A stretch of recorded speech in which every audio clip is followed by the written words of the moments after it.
Oh, the mistake, and McBreen's clean through on goal here to win it. What a miss from Daniel McBreen. Fucking dog shit. Hello, football fans. The global game is back. The round ball. Australia, from box to box, suited and booted. On the back page, hell, why not on the front page, football? Because after 146 days, that's 1 week short of 5 months, the A-League has returned, uncensored, to make Australian football fun again. And of course, as soon as you've seen it on air, that means you can join Daniel McBreen and myself, Robbie Thompson, off air. As we chat on Monday morning, basking in the reflective glory of the opening round, I'd like to pay a special tribute to the man that truly embraced the spirit of A-League Off Air this weekend. Everything that A-League Off Air represents. It could have been a pass, it could have been a piece of skill or a goal, but it was always going to be a little bit of shithousery or some such. And there was one moment of transcendence when, visited by the footballing gods, Simon Hill fell silent and Jed Drew jumped in, concise, clear, and said, "It's our ball. It's our ball. It's our fucking ball." That everyone around Australia picked up. It was a beautiful moment. Welcome home, A-Leagues. You have been missed. Daniel McBreen, resplendent in your North Queensland Fury jersey. How are you, mate?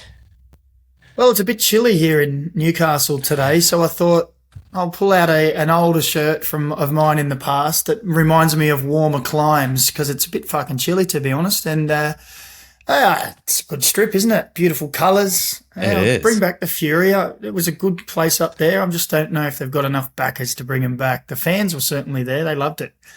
But we saw a North Queensland Fury jersey at the Australia Cup final, didn't we? We did. I got a photo with someone there. That was what actually reminded me of it, to be honest. Yeah, you see them every now and then. They're dotted around. You see them in some strange places as well. There's definitely a cult following there. Absolutely. I was on the way back from the grand final in 2022, I guess, the first grand final when I returned, and there was a North Queensland Fury jersey at the train station on the way back from Combank. So, yeah, you can't kill them off. They are they're the true believers. All right, well, here we are, A-League Off Air. Don't forget to like, subscribe, follow, leave a comment. Coming up now, we're going to chat, as we did last year, about all 6 matches that we saw on the weekend. We've got a couple of little extras, bonuses that we're going to try and throw in, but it means everything's going to be more condensed because we don't want to spend all fucking day here because Macca and I have been spending enough time on this thing over the last couple of weeks. In fact, we don't have any guests either today, Macca, and that's because no one was answering the phone, wasn't it? Everyone was given a very let's wide be honest. berth. Let's be honest. We couldn't be fucked trying to get someone this week, so we just said that we'll do it ourselves. There will be guests going forward. You know, sometimes it'll just be us, and other times we'll get off our ass and call some people and say, "Come on, help us out here." Exactly. It will be what it will be. So yeah, I guess we'll unveil the new segments as we go. Don't worry, all you stats freaks. Shat-a-stat is still there. So is Who the Fuck Am I? And we've got a couple of extras as well, including your questions. Now it's called a very boring listeners' question segment at the moment, Macca. I couldn't really think of anything else because do we insult our listeners by calling something? I don't know if we should go there. Yeah, this could go awry very quickly with some of the ways we speak to each other, but we'll come up with something that sounds a little bit nicer. All right, we'll think about it. Let's start at the very beginning then. Friday night, Macca, it was back on the coast. As I said, 146 days in between matches at the same ground, same fixture, grand final replay, and it didn't deliver. How about that? Scoreless. Yeah, scoreless. Missed penalty, red card. But the first half I thought was pretty good. The first half was interesting. And then maybe the second half failed to take off from the setting it had. Bruno Fornaroli's missed penalty could have changed the game, but otherwise, for 60 minutes until Roderick Miranda was sent off, Melbourne Victory the better side. Is there any concern for the Mariners there? I think so.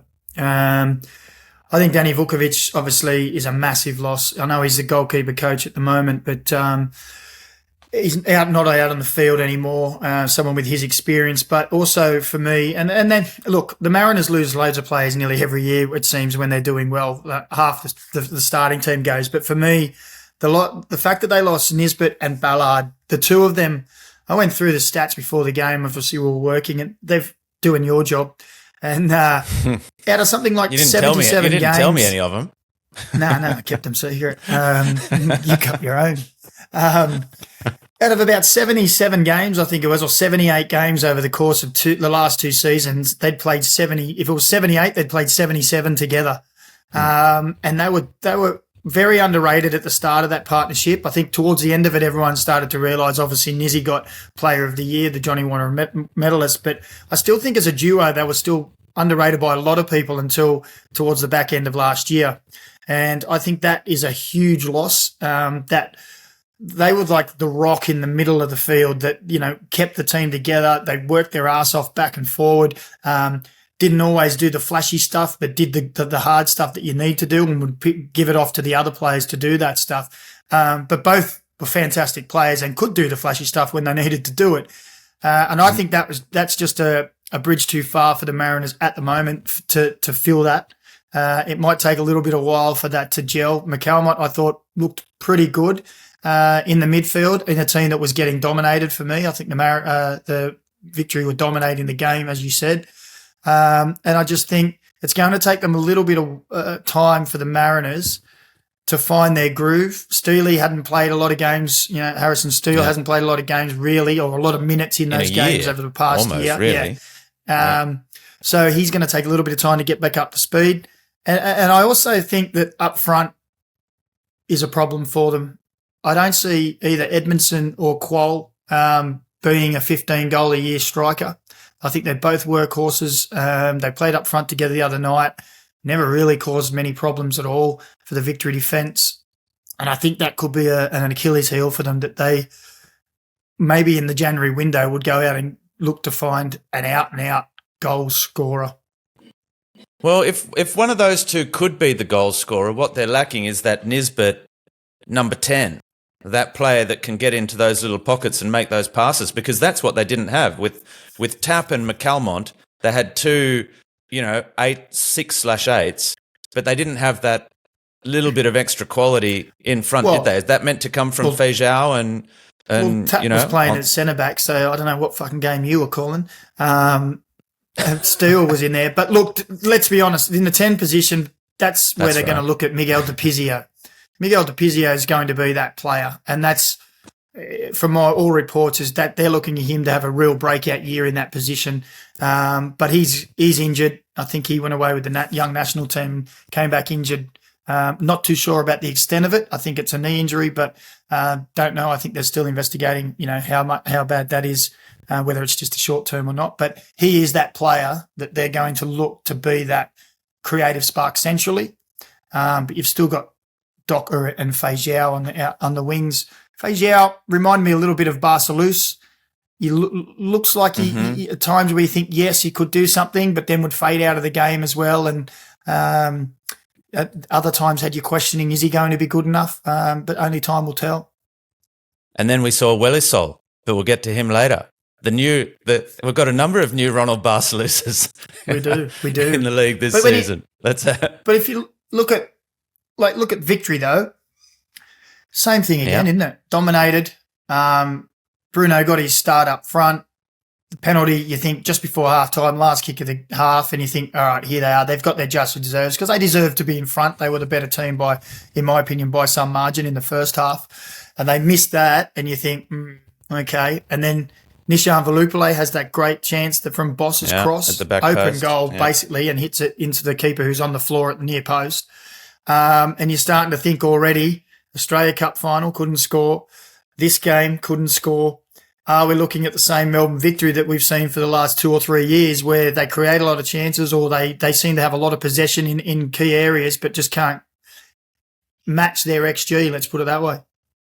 And if they've brought in a new signing, the Greek Nikos Virgos, if he's not starting ahead of Bruno, who I said in the call did have that great start to last season, but when he came back from the Asian Cup, he only got 4 more goals in the next, whatever it was, 17 games of the season. So they do need to find goals from somewhere.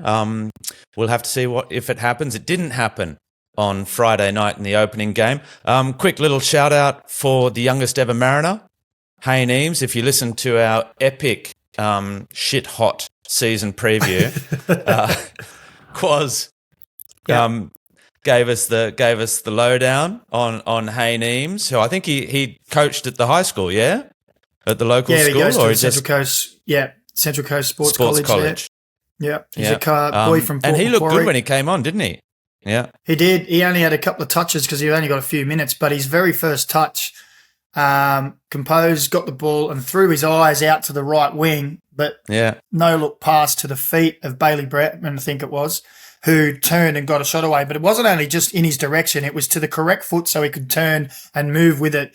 And straight away there, I've heard a lot about young Hayne Eames in the last 12 months, and in that little moment there, I went, everything I've heard, okay, I already believe in it. Yeah, no, that's full of promise for the Mariners. Perhaps that's where salvation lies, because it didn't come in the form of Trent Sainsbury, or not yet anyway. We had confirmation leading up to the game of what we'd also heard and said in the preview, that it looks like he's out at least until the new year. Hopefully not much longer than that, because the Mariners could do with his leadership, his experience as well. That is now, they got a point after losing 4 matches in a row in Cup, 3 matches in a row in Cup and the 2 Asian Champions League. Last season, they lost their first 4 league matches, but they also lost in the Cup and in the AFC Cup as well. So they were actually on a run of 6 consecutive losses, and they still managed to win everything. So write them off at your peril at this stage.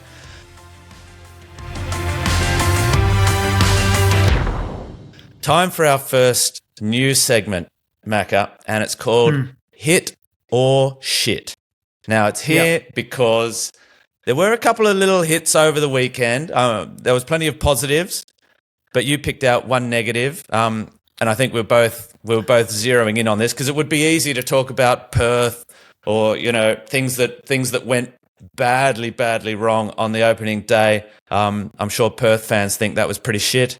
I'm sure there are other few fans that think that things were a bit shit at the moment, but we're going to go with the champions, the Mariners, because we don't like an easy target. And I think we both came away from having seen a pretty good match for the first of the season, but just with a little tinge of disappointment in the fact that where the fuck were the fans? Yeah, I was pretty shocked, to be honest. I thought, and you know what, and this is going to, and it might not be the reasons, but Richard Peel has walked away. And if you look at it at the face of it and you think, right, we all heard that he had 3 years to hit certain KPIs and figures with crowds and revenue and all that kind of stuff. In the last 2 years, they've delivered a championship, a premiership, another championship, an AFC Cup. There was sellouts for the last 3 or 4 games, or 3 games, whatever it was, in the back end of last season. They won the grand final in one of the most exciting, more exciting than the 2011 fucking piece of shit grand final that Brisbane won that no one remembers. In that way, with the crowds on the field and in a really good mannered way. And then you'd come back to the grand final replay for day one, the very next match for the club, and albeit 5 months later, and less than 7,000 people turned up. I'm going to call out the Central Coast fans to say that was fucking dog shit. I expected to be at least, I thought 10,000 plus would have been a fair result to have in the first game back. And, when you look at it like that, and Richard Peel must have been looking and thinking, fuck, well, what do we have to do? What is everyone else in the club? What do we have to do? We can't give you any more success. We've got Matt Simon, a club legend, as a sporting director. We've got Josh Rose as a second assistant for the first team. We've got Danny Vukovic, another club legend. Those three all involved in the club. Danny's now coaching. The new coaching staff Brought back in Trent Mark Jackson. Sainsbury. Brought back Trent Sainsbury, and they get less than 7,000. I was really disappointed in that. I always thought it was going to be a lot better. And it just left me thinking, well, this is a bit shit. Yeah, lift your game, Central Coast. Come on, Gosford. We know you love your team, and the team has been so good. We don't really have time for it. Just very quickly, Richard Peel leaving then. He said in his letter that, I've pumped in $7 million into this thing in 2 seasons.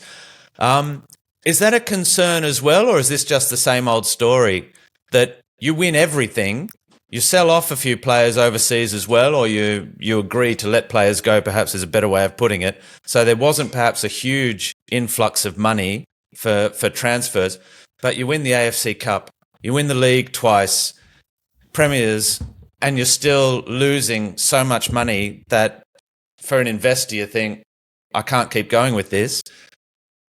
That's not a good sign. No, it's not a good sign. Look, ear to the ground is that there's always investors looking to jump in and circling around, and you just got to find the right ones. But in his words, Richard Peel said that he's not wealthy enough to manage to be able to lose that, and I think the APL disbursement made a big difference in that. That he had budgeted for XYZ, and then that disbursement had dropped 1.5 million in the course of his 3-year tenure, which substantially upped his stake that he had to put in to keep it going. So I think that probably had a massive effect on him as well. Hopefully those things improve. The metrics over the weekend for TV and stuff were really good, and we're calling out the Mariners fans for not turning up in the numbers we thought, but elsewhere there was some really good numbers. Well, let's have a look at one of those elsewheres then. Auckland, 2-0 winners over Brisbane in their first ever match. There was so much people looking forward to this. Right from the announcement that there were going to be 2 new teams coming into the league, the expansion leagues, Canberra and Auckland. Canberra never materialised, but here we are. Auckland, they've done the hard yards off the field over a year to get this ready. And then when the day came, they delivered. I mean, it was great to see.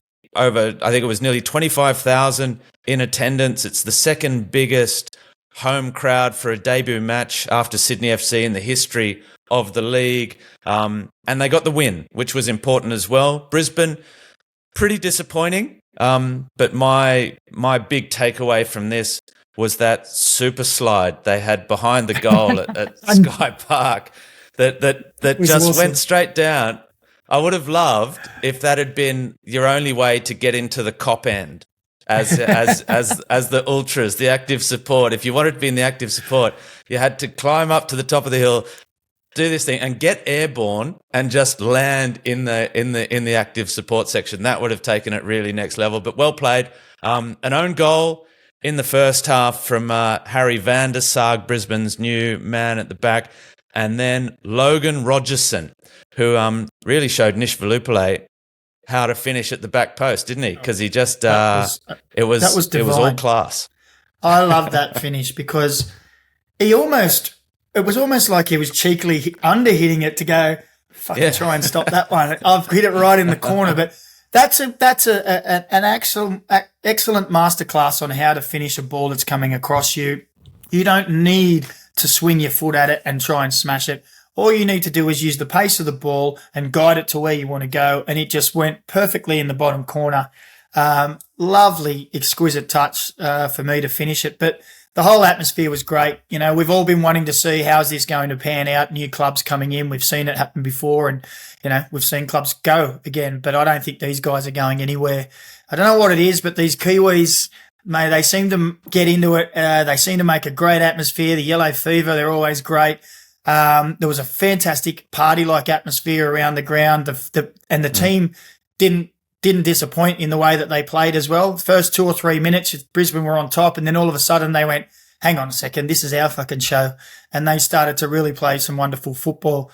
And you've seen that the recruitment's been good, a mix of locals, And I know you got a stat or something, haven't you, about 38 different nationalities played in this game or involved in this game or something? Well, that's taking the crowd into account. But I do. There were 41 nationalities that played in the whole opening round, which is pretty spectacular. But yes, there were 12 different nationalities of players for where they were born in this game. 15 if you add that Rafael Struijk is now an Indonesian, born in the Netherlands. Walid Shaw is Lebanese, born in Sierra Leone. And Jack Hingett is a Sri Lankan, born in England and raised. Well, let's face it. He started his journey in North Queensland alongside you. So let's just let's call him a North Queensland Fury guy. So 15 nationalities in this game. No Estonians. And yet, if you have a look in the crowd, there is a run on Estonia flags. I saw them watching the highlights again, watching it back, and just thinking, but that's an Estonian flag, isn't it? So that the smart fucker that saw Auckland and the colours and everything, and then thought, I'm going to just import myself 10,000 Estonian flags. There might be a run on. Well played, whoever you are. Bloke. That's smart bloke. Yeah. That is genius. Back to the football on the pitch, though. Brisbane. That's not what I'm here for, Macca. I know you're not, but we've got to talk Super about slides, some Estonian flags. Yeah, all the other shit around the periphery is what you're here for. I'm going to try and talk about some of the football, but Brisbane didn't excite me that much. I thought Auckland coped with them quite well. Obviously, Sakai I thought was brilliant on the right. Young Gillian, I thought he was fantastic. Yeah. He was always probing and getting the players and causing problems. They had a really good balance across their squad as well. De Vries at left back. By the way, across the board on the weekend, some fucking performances from left backs this week. De Vries, Beige, Moragas, Boss. There was maybe one else as well that I was like, fucking hell. With left backs stood up this week, but they were good. They were good, Auckland, and I think they're going to go all right. Yeah, absolutely. I'm just thinking, Sydney Derby, was there a left back that impressed there? MacArthur, Ivan Vujica almost got a goal. Yeah, with the last kick of the game from left back. No, Auckland, very positive. Good to see. Looking forward to the Kiwi Classico in 2 weeks' time as well. But they have hit the ground running. Well done, Auckland FC. Brisbane, bit of work to do there, no doubt. Next up, so that was the opening game on Saturday. You and I were watching that one in the stands at McDonald Jones Stadium, which is where we go next.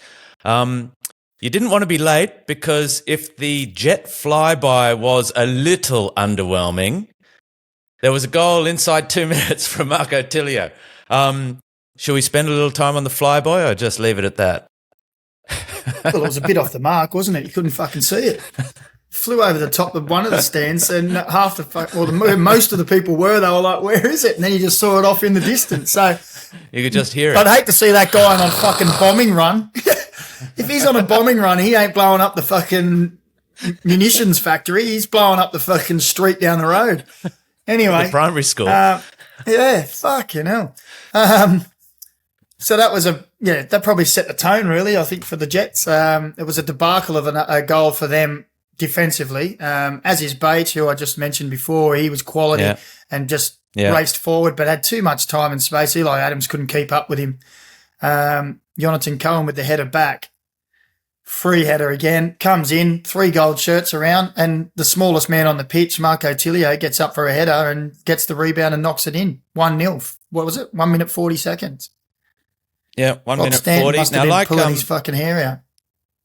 Absolutely. Like Mariners' Melbourne victory, we were both at this game, so there's plenty to talk about. We'll try and keep it concise. There was no Matt Leckie for City, no Lockie Rose for Newcastle. That was a bit of a shame because Newcastle tried Justin Vidic in the first half. He struggled a little bit to get into the game. He's a big boy. He does have an A-League goal to his name, but I think, when you've got these squads that are coming together. We've had a lot of new players come in, other players leaving.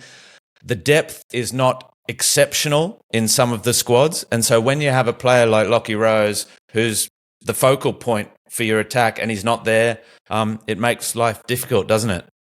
Well, it does, because it was what they were lacking really in the game, was someone who was going to make those runs in behind and stretch the line and pose a different problem. There was a bit of a breeze going against the Jets in the second half, but still, if they get that ball up into towards that middle third, there was no real thrust in behind the Melbourne City defence. So everything was sort of coming to feet, to chest, and the City defenders knew they could just step in and win the ball or just force them backwards.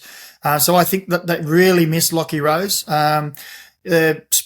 I was at the Jets launch, I emceed last week, and they were saying that, Lockie Rose and Wellesley, who since he arrived have had this little bromance going on, and they get along really well, and they were looking forward to seeing them two working together as a front two. And I think that, no disrespect to Vidic, but he's not that kind of player. He's more of a strong hold-up kind of player in the box, that crosses and stuff. He's not a runner in behind. Ben Gibson, I thought, was okay, tried a bit when he came on, but Lockie Rose is that guy that runs in behind, constantly putting, the defenders on the back foot. Okay, do we drop? Do we stay? Do we try and keep a line? And I thought that they were missing that. I thought Lockie Bayliss was okay for the Jets as well. But I think Ben Gibson is quite a similar kind of character to Lockie Rose as well, in the way he plays, a more similar profile anyway. It did seem to suit the Jets a little bit better.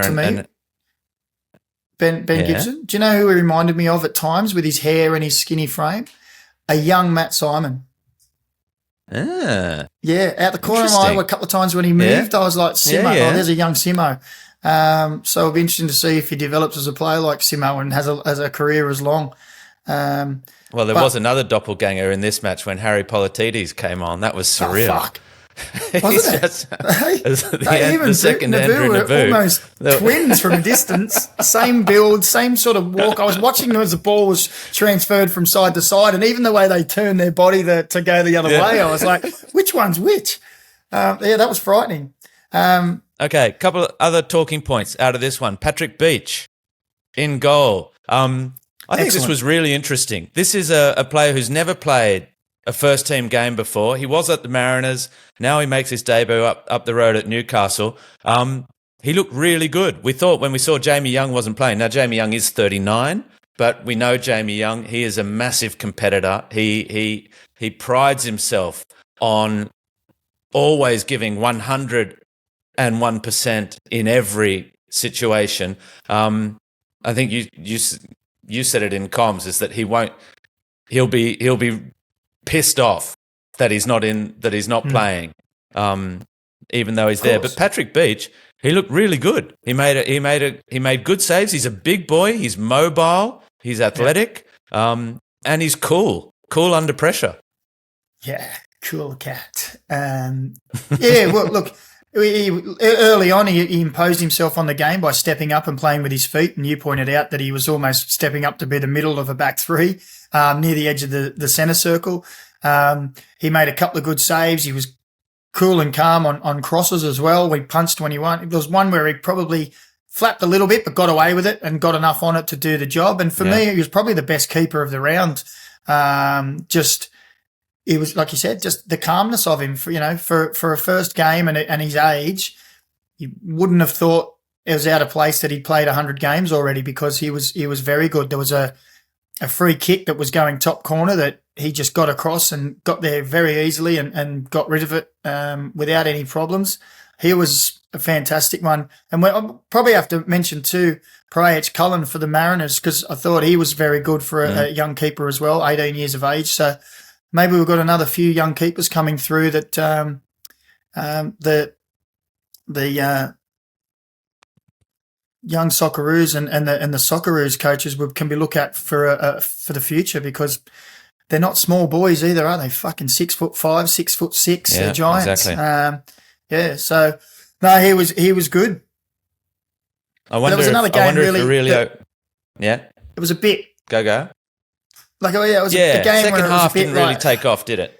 No, and then we had that Jimmy Jego. So before Jimmy Jego got sent off, Costa Grozos went in on him, and I must admit I thought Costa was going to get sent. Red card every day of the week. Yeah, and got a yellow card, and this is the other thing I'd like to mention for the week. The VAR, I think they were fantastic this week. They got things done pretty quickly, and they got it right.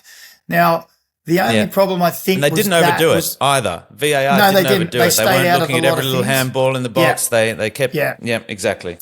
But I think on that one, the angles and the actual camera angles they had were the longer camera angles, so that wasn't from the angles where they could see. It was cameras were the ones that were further away. They couldn't use the smaller ones because there was people in the way, or it was someone in the way. So this is the information we got told. So they didn't see enough evidence to overturn it. I thought it was a red, and James Jego thought it was a red, and he fucking knew it, and he was pissed right off, and that's why he ended up stomping on Eli Adams 2 minutes later, which was petulant and stupid for someone of his experience because it did put his team under pressure. The Jets didn't really threaten, if I'm going to be honest, but it was no need. It was done. Even after that, no, it could have proved very costly. It may yet prove costly because he's suspended for the Melbourne Derby. So, it's the gift that just keeps on giving. Rob Miranda is also suspended. We didn't talk about the red card. I think Zinedine Mashash summed it up the best, which was after the game, speaking in the post-match interview, he said, look, he didn't mean to do it. He didn't even know Docker was there. He wasn't looking at him. But it's a red card. That's football. Yeah. Leave it at that. And that, again, was VAR involved. I mean, victory fans can say, complain. You can't complain. He studded him in the back of the head. He drew blood. That's it. Yeah, I spoke to Paddy after, and he goes, there was no intent. I said, but Paddy, the intent isn't in the language. It's dangerous, that's it. Yeah. The other good VAR call was when Alireza Fagani gave Jason Guerrier a red card straight away. We forgot all about this shit, didn't we? And from to be fair to Alareza's position, he was right behind Guerrier and probably didn't see that his legs didn't go out. And the VR got in and they went and overturned it. That was another good call because that was not a red card. But I think most people in the ground thought it was. I think most people in the ground, when I first saw it, the contact and everything, and it's you see Quoll kick the ball, you see the collision, you immediately think, whoa, something's going to happen here. I actually think if anyone was in the wrong, Quoll kicks the ball and it's his studs that go into Guerrier's leg who's bent back underneath him. So, look, anyway, they got it right. I think they did very well over the weekend, referees and VAR on pretty much everything that I saw. I can't think there's anything where I went, probably the Costa Grozos one was the only one that I would say that was probably a red, but we want this threshold to be clear and obvious, and they couldn't say from that camera angle, then fair enough, let it go. Yeah, there was also, we'll get to it in the derby, Burgess, red card for on the ankle. Again, not really intentional, but he's done this a couple of times now, hasn't he? He has. We'll get to that. Because he's got a few red cards up his sleeve. Last one. Get back on track. Fucking focus. Newcastle v Melbourne City. Will Dobson coming on. Now, there were a lot of kids playing. I've got another stat about that, and I do have to thank Stato, Andy Howe, for sending all the stats through, but there's a big one coming up where we're going to, pay homage to Stato. So, but he did send this through as well. I think it was the most teenagers playing in a round for however long. 2 players at Western United and at Mariners became the youngest ever players to represent their teams. And Will Dobson came on, and he's another one that looked perfectly at home, and he's only 8. He looks it, doesn't he? He's got such a baby face. No, I was so happy for Will, for Dobbo, because he's one of these kids who's come right through the academy. His dad used to coach in the academy years ago as well. So good to see. Not only did they get scholarships of kids that have come through at the Jets, but I think in the past, if they've given them, they probably haven't really given them the opportunity. But good to see Rob Stanton giving him the opportunity. Also, not giving him the opportunity when we're in a game 3-0 up, and most people out there go, well, when are the Jets going to be 3-0 up? But in a game where they were chasing, where they were chasing the game and they needed to get something, he threw him in and he didn't look out of place. All right. That's enough of that. We've got to keep moving. Who the Fuck Am I is back for another season. So if you were listening last year, there are no prizes. Still, not yet. We keep promising there might be. There is some movement in this direction to generate some sort of prize for our loyal listeners. This could be one option for you to get your hands on something. So answer anyway, just for the fun of it. Who the fuck am I? You have to answer on our Twitter feed. We might make a little video of it this time and publish it on Twitter so that you can answer on there so we can see your answers. Now, basically, I try and give you questions as to who is this A-League player. So here we go. Who the fuck am I? I played with, in my career, Patrice Evra, Marcelo Guedes of Western Sydney fame, Mario Balotelli, Valère Germain, Alan St. Maximin, Hosselu, Luis Gustavo, Kevin Strootman, and Zinedine Mashash. So there you go. Who am I? I've played with Dutch internationals, Brazil internationals, France internationals. Who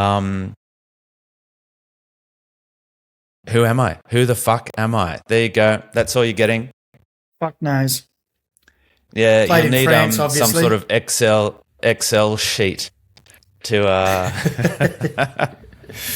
to work out that one. Moving right along. So to answer that, send in your answers on our Twitter, and we'll see maybe if our long-suffering producer AJ Hawkins can fire us up a little video of that.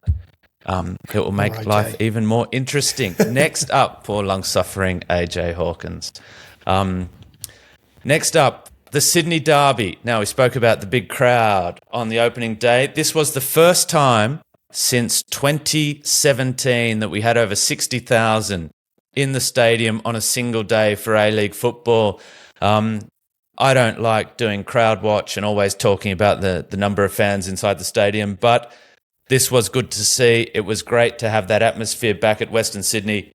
I was also having a look, Macca, just before we get into the game, about people's experiences, because we know what happened last time there was a Western Sydney Derby at CommBank, and everyone said it was awesome, an awesome day. The police were there, present and discreet, that relaxed, that there was just a great festive vibe, and that's what we want. So well played, everyone, and all the powers that be that have hopefully learnt the lessons from what happened last time. We want this incredible atmosphere. The atmosphere inside CommBank, I'm not having a dig, but fuck me, the Rugby League Grand Final where you have the stadium announcer midway through the second half going, let's make some noise. I mean, that's fucking embarrassing. This was brilliant atmosphere. And just imagine when the game continues to grow, how good it will be to have all these stadiums full and this great football atmosphere, because it hits different. The Sydney Derby, Macca. Do you know what's Do we going to need hit to keep different? going on that, or was that enough? Do you know what's going to hit different? Juan The Mata rugby league next week fans. when he's away to Western United and go, where's the fucking crowd? Anyway, sorry, I've gone ahead too far. Well, this is what we want our football to be, don't we? We want it to be that the fans can come in and sing, they can march to the ground and enjoying themselves. They're not doing anyone any harm. We want the colour, the noise, and this is the fixture, the big standout fixture for me that in our league represents that, and it does it in abundance, and it's the red and the blue and the west and the east, and it's got all the elements that you could ever want to write it to be how it is. And the fact that, it went out on without a hitch, and the cops sort of jumped on board this time and let people be football supporters and not fucking statues sitting in their seats, is fantastic. And then the football on the pitch, it was it was an even game, I will say. Western Sydney weren't without their chances. I think of Hammond just before half time. If he scores that, maybe things, the halftime talk's different and it comes out different in the second half. But I picked Klimala to be top goal scorer in the league because I think of Sydney's quality they've got. Now, when I look at Western Sydney's defence and I look at Zhong, he's a big boy, played in Korea, plenty of experience. He got bullied. Harps mentioned it in the comments when the ball gets played forward and Anas Wahim, who's about 5 foot nothing, wins the header off him, or it was more that he was just so tentative on the header that it just dropped down for Wahim, that's where they win the goal kick from because they keep going forward. And then the next phase in, it comes back from a header. And Bonatig and Zhong aren't out. When it's cleared, they don't get up quick enough. And Clisby as well, they're not in. Your number one thing is when that ball goes up, the back four, you come in case it comes back. They don't get up quick enough. Klimala just plays the header over the top. And again, Joe Lolly sort of has a bad first touch, but Clisby and Bonatig, they don't step to put pressure on the ball, and he just finishes in the bottom corner. And you're thinking, well, hang on a second. This guy in particular, Zhong, you're supposed to be this strong, big defender who's going to command and dominate the area. After that, there was another header where Klimala had a chance where he just bullied him out the way, and then he scores his goal where he runs off him. It's flicked on at the near post. He runs straight across the front of Zhong and flicks it on. That, for me, they were the key moments that lost them the game. I thought Sydney were the better team overall, but those were the key moments that between Zhong and Klimala and Zhong and Wahim, if that small little moment that led to the other thing that changed the complex of the game. They're the ones that where the goals came from. Yes, there was a lot more to it, but when it comes down to it, that's where it was won and lost. Key moments, in my opinion. Aidan Hammond did equalise briefly, 10 minutes into the second half, but it was only a matter of minutes. I think seven minutes before Klimala got his first goal and what turned out to be the winner for Sydney FC. Look, I thought it was an entertaining game. It was, I agree with you, very even, but clearly edged by Sydney FC, even in terms of chances and the fact that Western Sydney had one of those games where if you do take your chances, you can compete. I think that's a source of promise for them, of something to hang their hat on moving forward and say, look, we did create a lot of chances. If things had fallen differently for us, we could have easily gotten something from that game. But I think overall, in terms of the play, Sydney FC, the better side. I think it's a little bit of a foreboding for what's to come this season because I think Sydney FC are going to keep getting better as well as the season progresses. Let's chat very quickly. Douglas Costa v. Juan Mata. Douglas Costa wins that one, or as Rhino said to Nevo post-match, Dougie. Mate, yes, go Aussie as Dougie we can. C. Old Dougie Costa. Dougie Costa and Juan Mata. Well, look, it was a bit... it was difficult for Juan Mata, wasn't it? But you saw, well, when he comes on and they score straight away and it's like, fuck, deflated straight away. Yeah. But both players, the both big marquees had really nice touches where you look and think, fucking hell. You can see the class. Juan Mata, he's the balls that he was playing, diagonals and getting on the ball and just moving it. And you just look at those kind of players and you can see, you think they've got that quality now. Take 10 years off their age and when they were back in fine form and you're thinking, fucking hell, you can see why they were at the top of their game. Just smooth, they're just easy on the eye. But yeah. Look, it didn't have to be spectacular. That's what I think was nice about it. And we were chatting, we were watching the game and I was saying just with Douglas Costa, you can see his quality, but he doesn't have to force anything. He's not trying to take on 6 players. He's not trying to do it all on his own. He's just bringing teammates in. He's doing his thing. He's showing his class. But it was like a show of force. It was like, I'm here just getting started. This is what I can do. And you have the feeling it's only going to get better. And I think Juan Mata, when he came on, showed those similar touches, what you said. Yeah, well, I think top players, the better players, they know not to overdo it. They know what Yeah. Stick to your game plan. Do what you do best. You do this, and most good players do the basics fantastically well. And occasionally they'll do something fucking brilliant. Yeah, and that's where that separates them. But they do the basics well, super well. They don't try and take on players when, they've got a teammate free. They play and they move. They have a little touch bounce. They'll draw players to them, and which frees up their teammates. They know it's not just about them. It's about the team. And they do that so well. And you saw that, on their touches and their movement and those little things. And as you say, they're going to get better. Hopefully we get to see Macca, starting games from the beginning and controlling the game. But yeah, it's great that we've got them both in the league. And yeah, look, I'm with you. I think Sydney are only going to improve. But Western Sydney showed the rest of the league you can create chances against them. They had a couple of chances. They had one cleared off the line early. They had Hammond should have scored just before half-time. He did score another goal. So they did create chances. They did go past the press of Sydney and go longer at times. And test the young centre-back pairing of Matthews and Popovic. So, yeah, look, they're not infallible, Sydney. Yeah. But like I said before, I still think they'll be top of the pops when we get near the end of the season. All right, let's keep moving. We do have our listeners' questions coming up, but just before then, we're going to head back across the Dutch to New Zealand, where the Wellington Phoenix, who have had the gauntlet thrown down, we had a little go at the Mariners in the hit or shit about the Mariners fans not showing up. I was hoping to see a few more Wellington Phoenix fans, to tell you the truth, just because they had an outstanding season. They were the talk of the town. It was such fairy tale stuff that you really think that this is going to make an impact. This is something that will remain.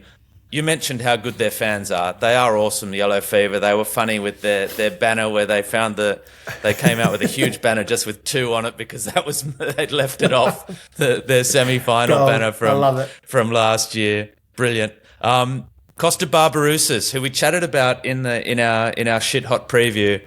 When Zavada's not there, Barbarouses scores. And he did again. I think this was an interesting match, and it was similar watching it to what we've just said about perhaps Western Sydney and Sydney FC, even if I think those two teams are at a next level on these two perhaps. But Wellington shading it overall, but Western United having periods of the game where if they'd taken their chances, they could have won it as well. Macca, you picked Western United to finish bottom of the table. I picked Wellington Phoenix to finish bottom of the table. So this is 1-1 in the Battle of the Spoon, which may be a little bit tough on the opening day of the season. Look, I don't think, honestly, that we saw enough from either of these two sides, like we'd just come off the back of the Sydney Derby, to say these two sides are going to be there come season's end. Am I being harsh?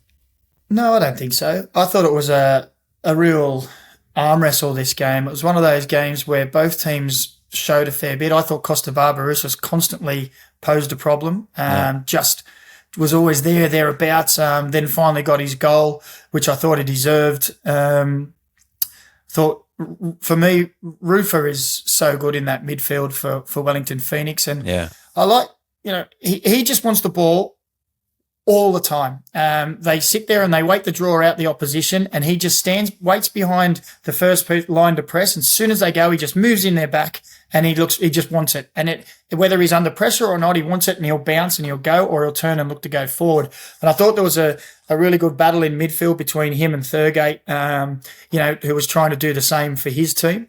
I don't think Thurgate really came into his own until near the end of the game. I don't know whether it was by design or not, but he ended up seemed to be a little bit further forward rather than in that 6th position. And that's when he showed a little bit of class, little 1-2, and then getting in the box with a wonderful finish. But yeah, it was two teams who I think have got still building, still working. Does Ibusuki suit Western United style? I sort of go back to when Johnny had Brisbane and they had Massimo Macaroni up front, and he just didn't suit their style. They were sitting in and going quickly, and he just couldn't keep up. He'd come and link up the play, but then when they got up the field, he was still labouring up the field. Hiroshi's not the quickest bloke in the world, and if they're going to press, is he got that speed and endurance to be pressing from the front as well? Look, I think I'm completely off you with Wellington being down the bottom, right at the bottom. I don't see that at all, and I don't know if this is tongue in cheek from you, but I think they'll be all right. I think they do well. Tim Payne loves to get forward down that right-hand side. He looks like a guy that would scare me if I said something wrong to him. He is so good. Seriously, yeah. But he brings that, but in a controlled manner on the football pitch, that intensity, and that's something we don't see enough of probably in the A-League. I really like what he brings to the table. There was one run he made where he wanted the ball played in behind the left back, and the ball was played outside the left back, and it just went past him and went out, and he turned around and the eyes he gave to his teammate, I can't remember who it was, and he pointed and he went, "Play it in there." And just the way his body language and his face was, I thought, play it in there next time, because he's a scary motherfucker. Was he the one that won? Did he win the header for Barbaroussa's goal as well? Was it not Rufer that headed it down? Rufer. I can't remember. Yeah, I can't. I thought it was Rufer off the top of my head. But yeah. Look, Western United, I'm not overly fussed on them still. They haven't sold me. But Wellington, I see a bit more with them. I think they've got a little bit more to play with. Well, what they did have was Nathan Walker. I thought he looked outstanding as well. For another kid on debut, coming through the academy, 18 years of age, fast and confident. And there's something so encouraging, so good about seeing these kids who are confident on the ball. It's a tribute to their coaches who say, go on and do your thing, whether it's, Hayne Eames, Will Dobson, this boy, Nathan Walker. They're all teenagers. They're all, in or just out of school, and they come onto a football pitch against seasoned professionals who are tough and hard, and they're just full of confidence. Yeah, it's not an arrogance, it's confidence, and it's so good. Yeah, and speaking of confidence, the Japanese boys, I thought they were good as well. Speaking of left backs doing very well, Ishigi, he was good. Nakasawa. Nagasawa. But yeah, look, the other left back for me, and I don't know, there might be some people who have watched English TV in the last 20 years who have seen a show called Bo Selector, and the guy used to rip off Michael Jackson and go, "Shamoon, motherfucker!" And that's all I can hear when I hear Shamoon. And it's just going around in my head all the time. Shamoon, motherfucker. Yeah, so that's going to be stuck with me all year. But yeah, beautiful. Well, hopefully it's now embedded, ingrained in the heads of our listeners.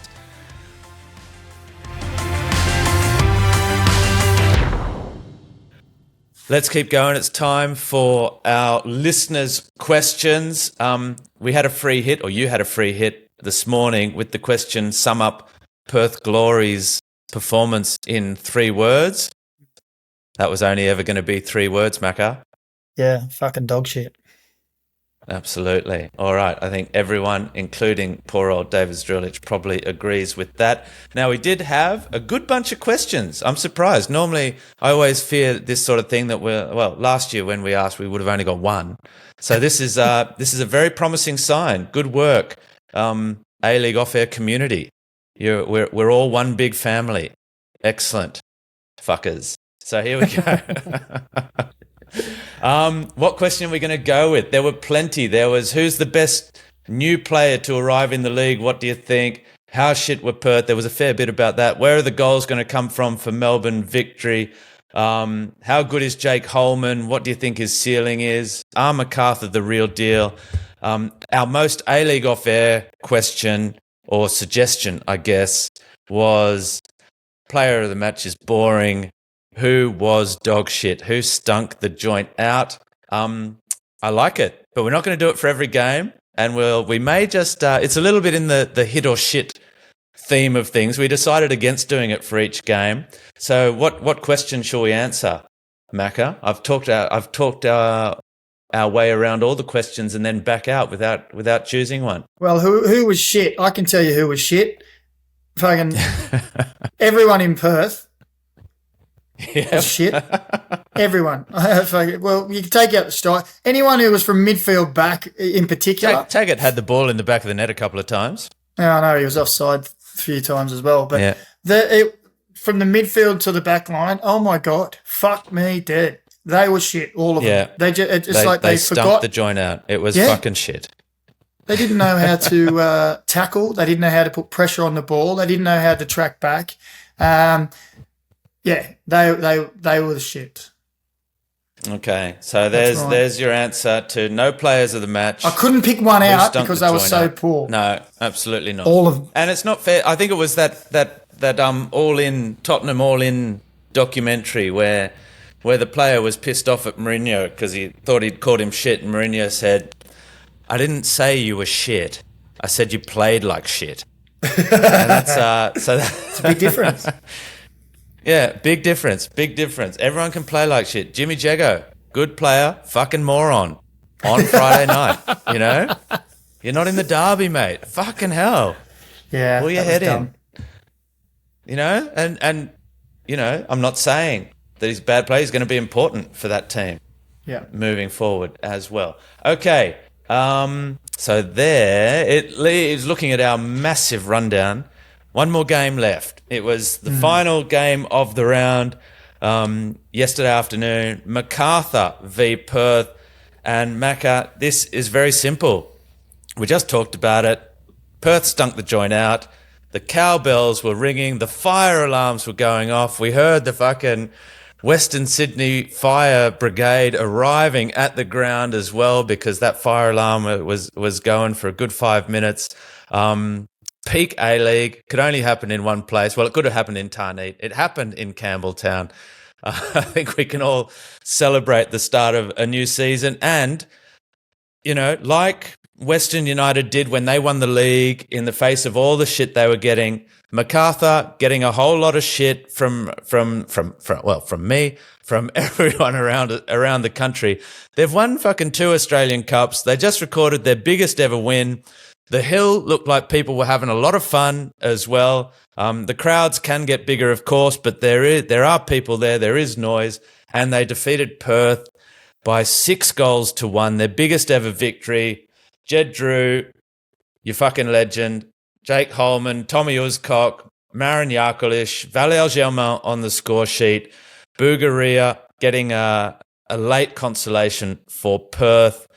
What more can we say? Were there any bright spots? I mean, bright moments for Perth. Faisal in the first half looked, you know, half decent for his first kick in A-League, but there were just too many mistakes, huh? Yeah, you're clutching at straws. Yeah, absolutely. Yeah, there's nothing positive. Nothing positive for Perth. There was plenty. So let's talk Macarthur then. No. Well, fuck, you got to. You got to talk about the shit as well as the good, and you know you can't shy away from it. You know, Perth's an ex-club of mine, and I want them to see you do well. And for me, last year was a nightmare, obviously with the ownership issues. Yeah, then they got their ownership sorted out. There was some pretty bold statements made about we're going to make some statement signings. Well, where the fuck are they? Would be the answer that Perth Glory fans would be saying. I know that the disbursement. APL disbursement came out, was announced after that, but the other clubs have put their hands in their pocket still and gone out and got players, which you could call statement signings. I don't see any really for Perth. Plenty of talk yet. Also. Not yet. Well, window's closed. Yeah. No, I mean in terms of what we saw from the players, obviously everyone was shit. Yeah, sorry. You know. And plenty of talk about Driller and, you know, the Red Bull press and all that kind of stuff. And I love Driller as a human being, and I've heard nothing but good things about him as a coach, but you can't play that way if you haven't got the cattle that can do it. And they got picked off for fun. And the midfield didn't get back when they did get broken down. They didn't get back to help their back line. Their back line didn't put any pressure on the ball when it was coming forward, when they were driving forward. They just kept dropping and dropping and dropping. No one picked up players. They just dropped in the line. No one tackled when they needed to tackle. It was a masterclass in defending on how you should not fucking defend. It was horrendous. And that all went out the window. The press went out the window at halftime when Driller just made changes and went, fuck that, sit in the block. And I think he realised, I don't think our boys can do this because, yes, MacArthur were good. I don't want to take anything away from MacArthur because I think that'd be unfair. And you're right, they cop a shit ton of stuff about their crowds and they should they be in the league and all this shit that people always give them. Like you said, they've won two leagues, they've been in finals football, their crowds are building and getting bigger, and it's not going to go from 4,000 to 40,000 overnight. It's going to take time to build. Yeah, I will still say the cowbells annoy the shit out of me, but that's why they love it, because it annoys everyone else and that's their thing.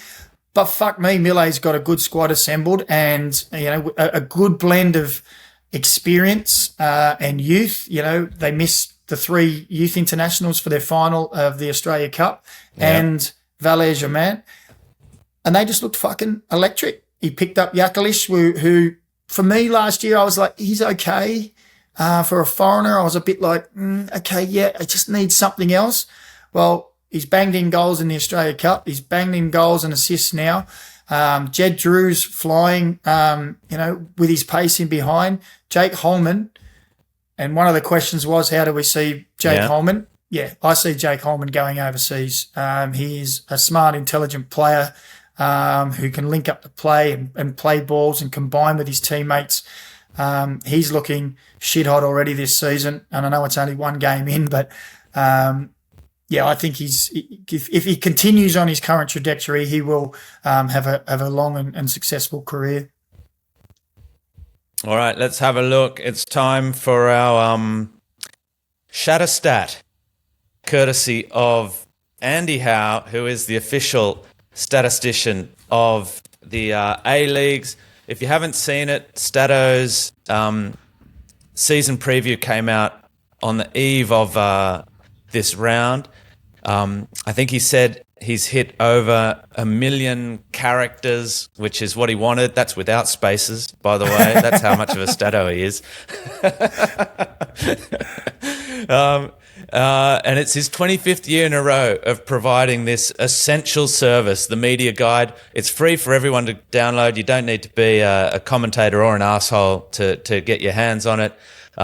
It's there. It's free. It's full of great stuff. By the way, commentator and arsehole are not mutually exclusive. I was just about to say they were. You could be either one or the other.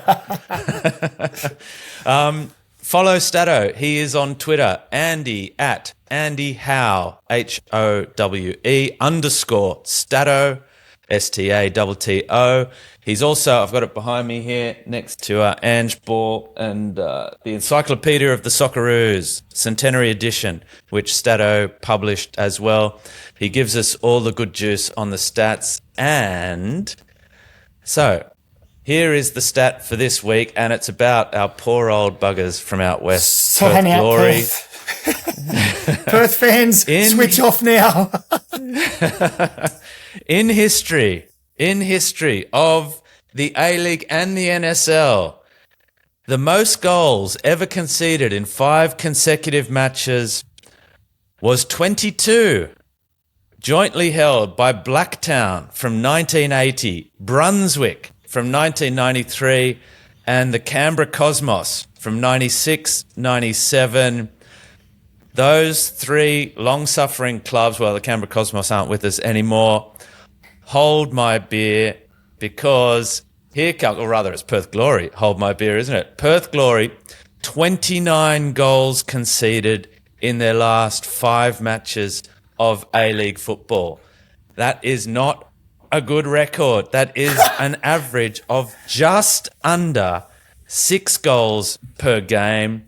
And we've been very careful not to highlight Ollie Sale in this. Because, poor old goalkeeper, well, fuck, Ollie, your time is up. Here we go, son.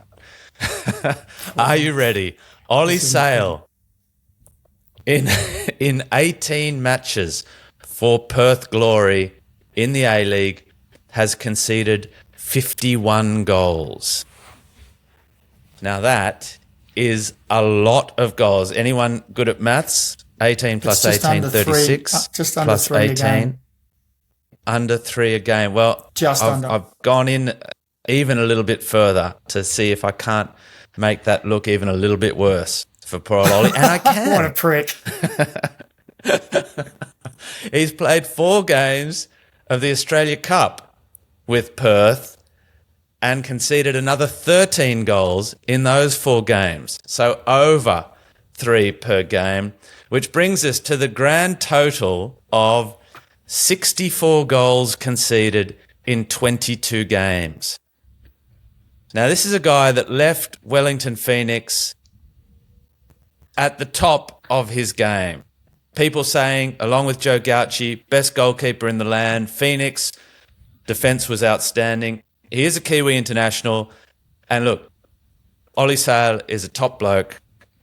We know he'll take this with a smile, but this record is he won't smile. Is I'll tough, tell you. Macca. I mean, the fact he won't smile, not at the figures, but the numbers are there, and The numbers are there. It's not easy. But look, you know my thoughts. And obviously, on it's not his fault. That's why we said the shit was Perth's back 6 or 7, and goalkeeper. Because if you look at, look at, 5 of the goals maybe on the weekend. Really, could he do much? Hang on one sec. Yeah, What no. cat? It's fucking annoying me. 5 goals. He couldn't really do much about it.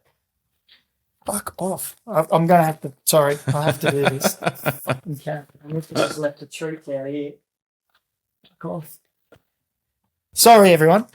I reckon 5 of the goals that he went with he couldn't do much about them, could he? It's a team effort.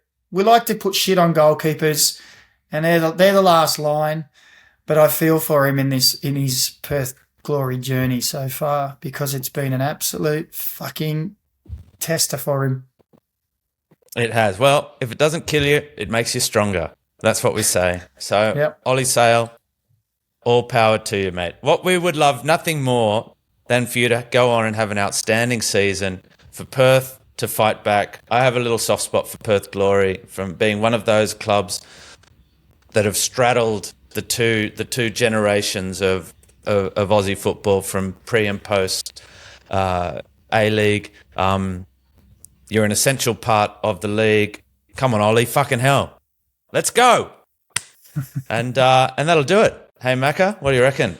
That'll do. That's a pretty good first episode. Oh, we did just go over an hour. Fucking. It's all right. I think, first one, we're cruising our way back in. We've still got a bit of a hangover from the preview show, so we'll get better, guys. Yeah, we'll start thinking about. We'll try and pick up our phone and get some guests in, so it's not just us two talking shit. No, we need guests for sure. Yeah, and we'll get better. We don't want to peak in round 1. We need to peak. We need to build as the season goes, and we want to peak towards the end. So what A-League team are we then? Are we sort of the Newcastle Jets? Well, if we go off last season, we're going to be the Mariners. No, we're going off first 4 rounds, and then we'll be flying after that.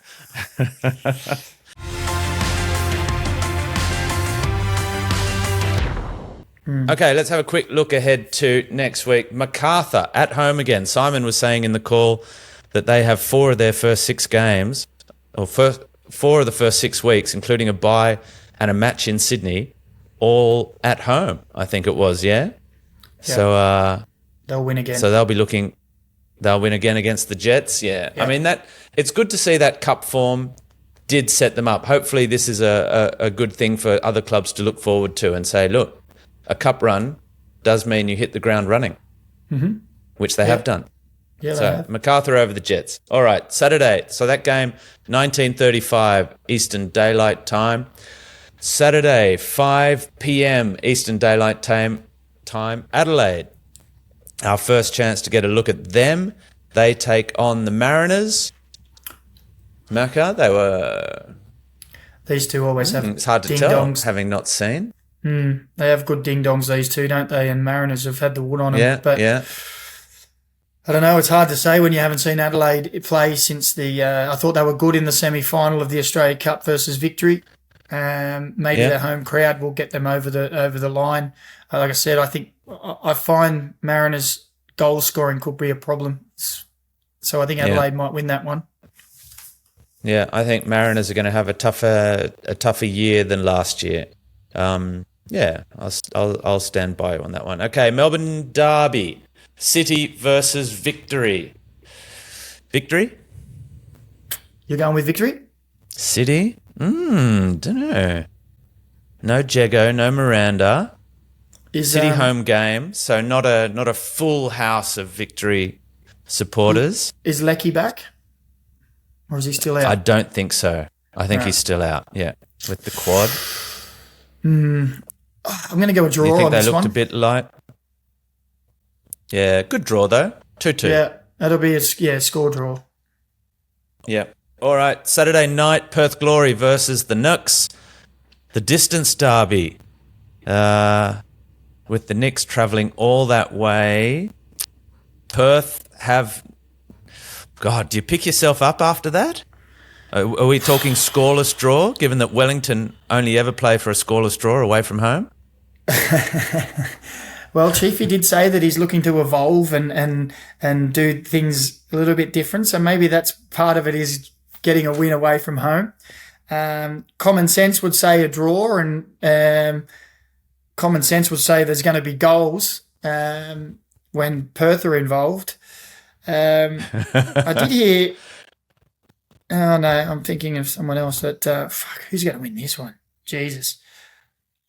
I'm going to go a draw again. Were you just about to drop some fucking excellent intel and then realise that you weren't allowed to?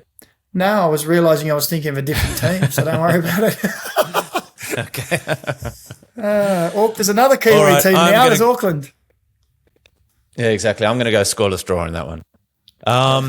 Okay, Auckland versus Sydney FC. Stevie Corica up against his team visiting. That's a nice little storyline. It is. Good game. Two of the form teams from the opening round. Yeah, I think it's going to be a really fantastic game. I'm sure there'll be another big crowd there. I don't know, I'm going to sound like I'm just harping on, but I think Sydney, I'm probably going to say this every single week, I think they're going to be too good. But you know what? Auckland at home with that atmosphere, the energy that was particularly in the second half when the game started to flow a little bit. Could they get the upset? I'm going to go with it. I'm going to go with the upset. Me too. I back them. Yeah. Don't know. I'm going to go a score draw. Entertaining game. Okay. Final game of the round. I'm calling this one. Western United versus Western Sydney Wanderers at Ironbark Fields. It's the only game I'm calling in the A-League this weekend because I'm up at in the middle of the night on Friday night, Saturday morning for the Matildas against Switzerland, which I'm also very much looking forward to. The new era, post-Tony. But this one, Western United versus Western Sydney. Ooh, Western Sydney, I think, from what we saw in the derby. They'll be looking to bounce back. Juan Mata will be a week fitter, and I think they'll probably have too much. I'm going to go with Western Sydney as well.